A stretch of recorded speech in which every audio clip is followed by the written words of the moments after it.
Boa noite.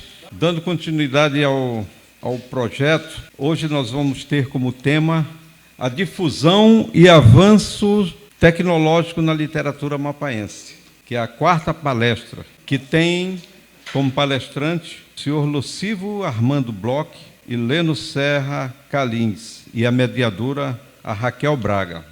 A ascensão da internet e das redes sociais, por exemplo, gerou uma proximidade muito grande hoje entre escritor e leitor. A chegada dos livros em formato e-book também são um avanço muito grande e hoje a gente percebe a facilidade tanto para o autor quanto para o leitor, né? Porque para o autor é uma forma menos dispendiosa de levar o seu trabalho ao público e o leitor também tem essa chance de conseguir acessar muito mais facilmente. Então, nesse contexto, eu convido o senhor Lucivo Armando Bloch a iniciar a sua explanação.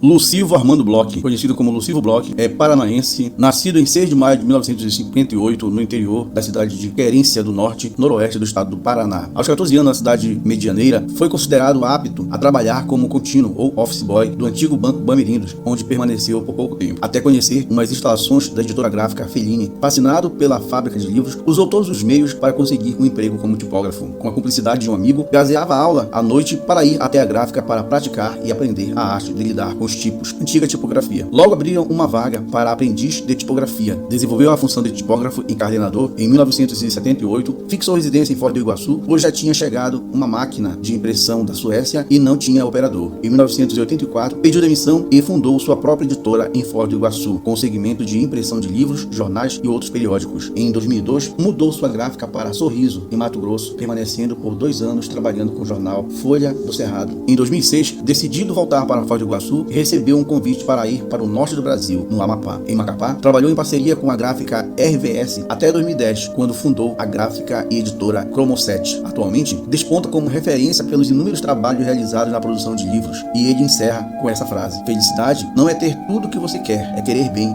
o que você tem. E eu tenho uma fábrica de livros. Muito obrigado, boa noite a todos. Eu agradeço a oportunidade de estar participando hoje aqui desse grandioso evento.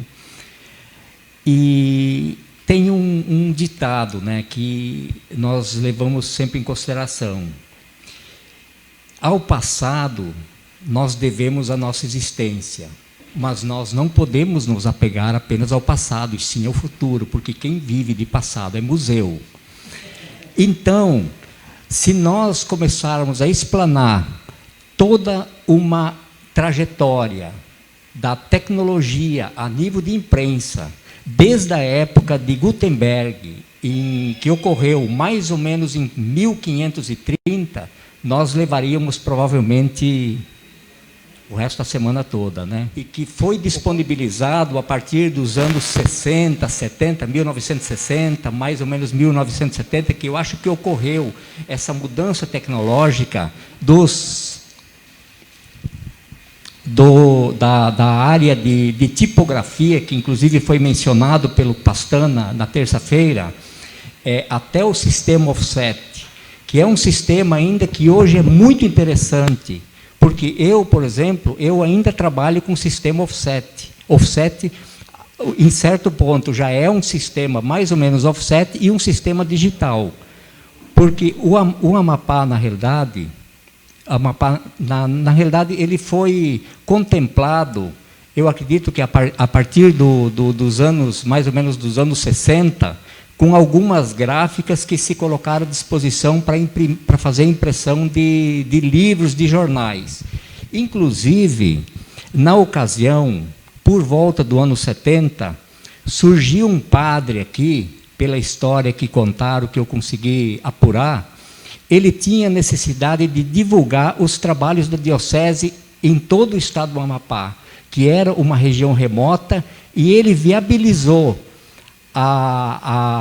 essa gráfica São José, que iniciou o funcionamento aqui na Mãe Luzia, e foi ali basicamente que iniciou boa parte dos trabalhos, se bem que antes disso já existiam as gráficas aqui. Essa gráfica São José, acredito que ficou até mais ou menos os anos 80, dali surgiram várias outras gráficas, porque essa gráfica ela acabou não mais assim tendo atividade, e tinha uma quantia de funcionário muito grande, e esses funcionários acabaram absorvendo todo o equipamento. Mas tem uma outra vertente agora que tá ocorrendo, que são os livros digitais. Até, inclusive, ele vai explanar um pouco melhor depois.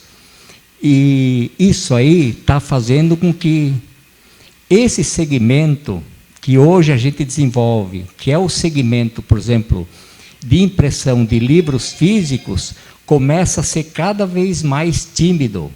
As tiragens que antes eram de 1.000 livros, de 800 livros, 500 livros, 50 livros, e assim por diante. Então, esse tipo de coisa está fazendo com que nós, que trabalhamos com livros físicos, mesmo que a gente tenha uma tecnologia um pouco mais avançada, que a gente trabalha já com impressão digital, que diminuiu muito a mão de obra, inclusive, e a dificuldade de impressão. Essa tecnologia hoje, que é, por exemplo, você publicar um livro, digamos, na Amazon, ela está tirando um pouco por exemplo, esse caminho nosso de produzir livros físicos, né? Hoje nós temos uma quantidade boa de livros. Nós produzimos vários livros, porque tem, por exemplo, projetos que não tem como assim, não tem como ser publicado na Amazon.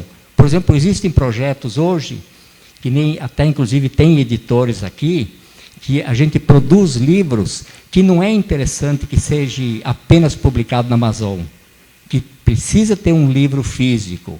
Então, a gente está pleiteando e estamos, de certa forma, conseguindo mostrar um trabalho bacana relacionado com a impressão de livros, ainda os físicos, né? Eu acho que passaria agora para o nosso companheiro aí, se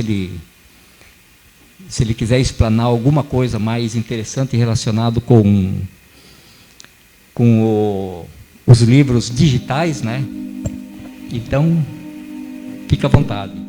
Leno Serra Calins nasceu em Macapá em 1990. Licenciado em Letra, Português e Inglês pelo Instituto de Ensino Superior do Amapá em 2014, especialista em metodologia do ensino de língua portuguesa, começou a escrever ainda no ensino médio, mas só veio a publicar algumas coisas por volta de 2011 e 2012, quando criou o blog Puca Imbeciles na plataforma Blogger, especialmente para divulgar suas produções. Em 2018, participou do Clube de Leitura Literária e, com o término do mesmo, fundou o Círculo Literário Alcateia do Norte Clã e também a Associação Pop Cultural do Amapá, Ápice, voltada para o fomento da cultura pop, com foco na cultura nerd, geek, otaku, no estado do Amapá. Desde então, vem atuando com realização de eventos menores voltados para esse segmento. Em 2019, presidiu a Comissão Eleitoral do Fórum Setorial de Literatura do estado do Amapá. Atualmente faz parte do Conselho Municipal de Política Cultural